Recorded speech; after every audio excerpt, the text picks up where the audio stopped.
statement. Outstanding atmosphere. I'm not excited about the outcome of the game nor spurts within that game. I thought Illinois did a great job on the boards in the first half. Our guys completely changed that narrative in the second half. Ultimately, we forced 17 turnovers, only had, I think, 9 points off turnovers, and we should have been able to convert a little bit better in that area. When it comes down to free throw shooting, we got to get better on the line. We was 28 for 37. Illinois hit their first 22 free throws, except for that last one.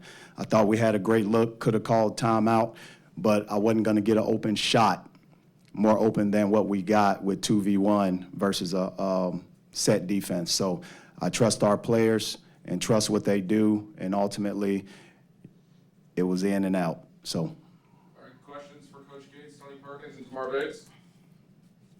Coach, is the possibility of a foul by Illinois if you call a timeout there at the end? Does that factor into letting the game play as well? You said what? Does the factor of Illinois maybe fouling down up 3 and sending you to That's the other part of the game from an analytical standpoint.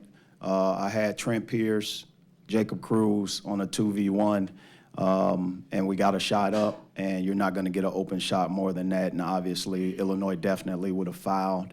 But they would have been in a set defensive positioning, and I didn't want them to be in a set defense.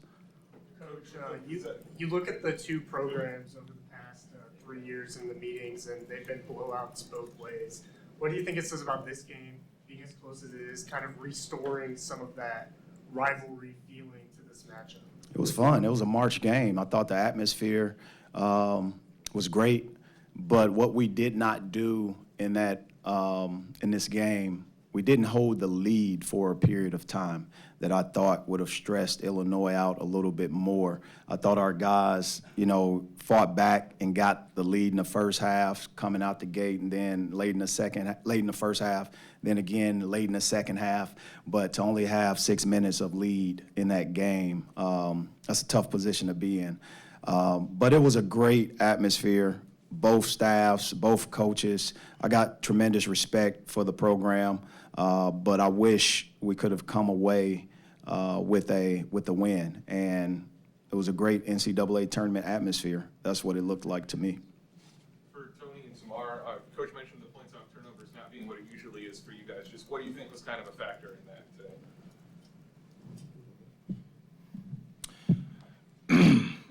today? I mean, it's not more complicated than we just didn't convert. I mean, it could be a combination of us not running hard enough or just not, making the ball change sides of the floor when we were able to turn them over or not getting the paint touches. Combination of a few things, but at the end of the day, we just didn't convert. Like you said, probably just not running.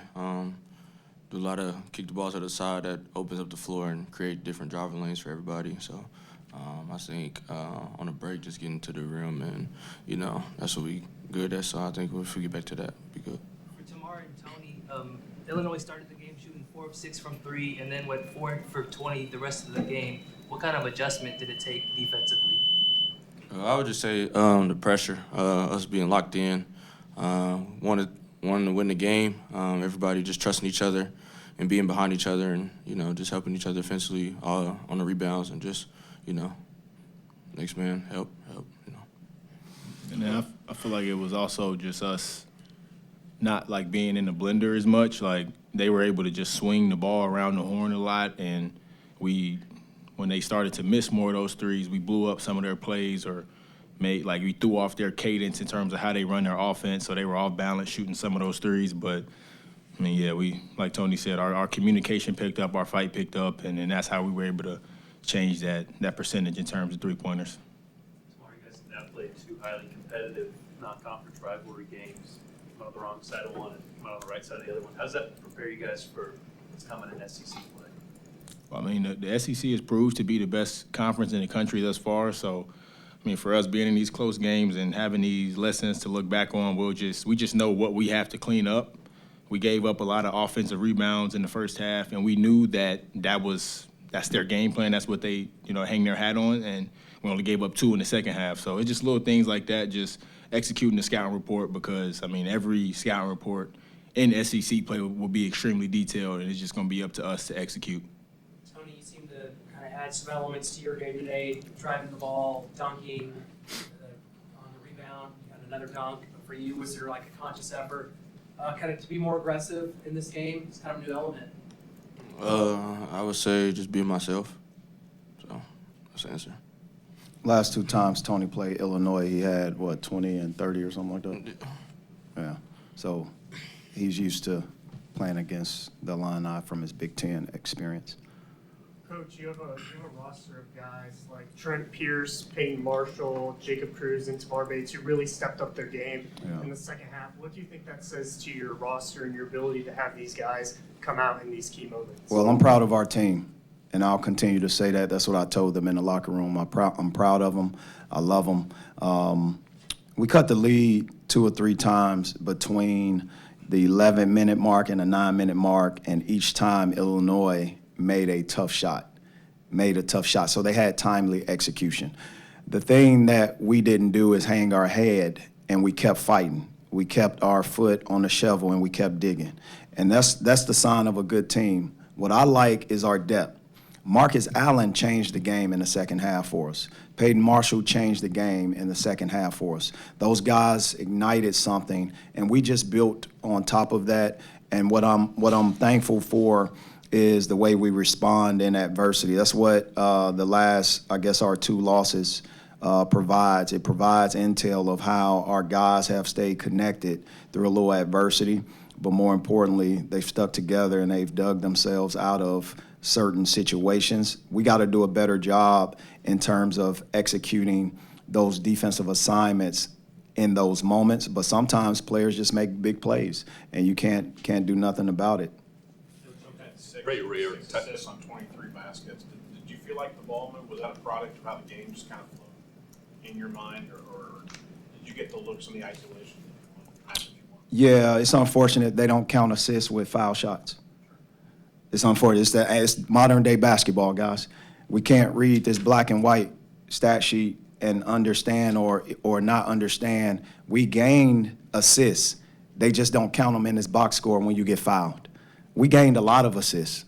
So I'm not going to overreact on the paper saying 9 assists. In my mind, we were double-digit positive. If I go back and do it modern day, we would be probably 15-plus assists based off our turnovers, guaranteed, based off our free throws and free throws made. Tony, obviously a lot of new faces for Illinois, but what have you learned about the constants of what that program is, just given how many times you've seen them in your career? Honestly, it's still the same game plan on how they play when I played them years ago and last year. So I mean, it's kind of familiar with defense regardless of the faces, so and offense. So.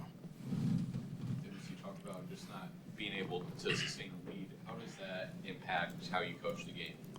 It doesn't impact. It's basketball, man. Players are going to make plays. What I am proud about is the fact that, my first time out in the first half, think about that. We hadn't seen the lead in a while, so I wanted to call a timeout so our guys can be in a situation where they have the lead. And Illinois came back, and they ended the half with an unbelievable run in a minute, 30 seconds. You fast forward to the second half when we got the lead again. We just couldn't get that, whether it's that extra loose ball. Think about the trip when Tamar Bates went after the ball and KJ tripped him and dove after the ball. It wasn't free throws, and that's okay. The referee's not going to be perfect. I'm not complaining about referees, but I know what should have happened because that play happened right in front of me. But again, I didn't mean to get a tech, but I had to. I had to get a tech. And our guys responded from that technical foul. Because if I did not get a technical foul on that, Lord knows what would have taken place the entire game. What I do know is, in front of me, Ant Robinson fell. I don't think he fell on his own. But that was after a couple other situations that took place. And I credit Illinois for playing through contact, playing physical, and our guys played physical too and played through contact. Referees can't call everything, and they won't. But some of them, you know, I thought was able to execute on the free throw line, and Robinson should have been on the free throw line on that one. One final question. Coach, how close was Caleb Grill to playing today? I have no comment about Caleb Grill. He didn't play today. I'm going to continue to put that into our doctor's hands. But it's great to see him practice. All right, thanks, guys. MIZ, Merry Christmas, Happy New Year.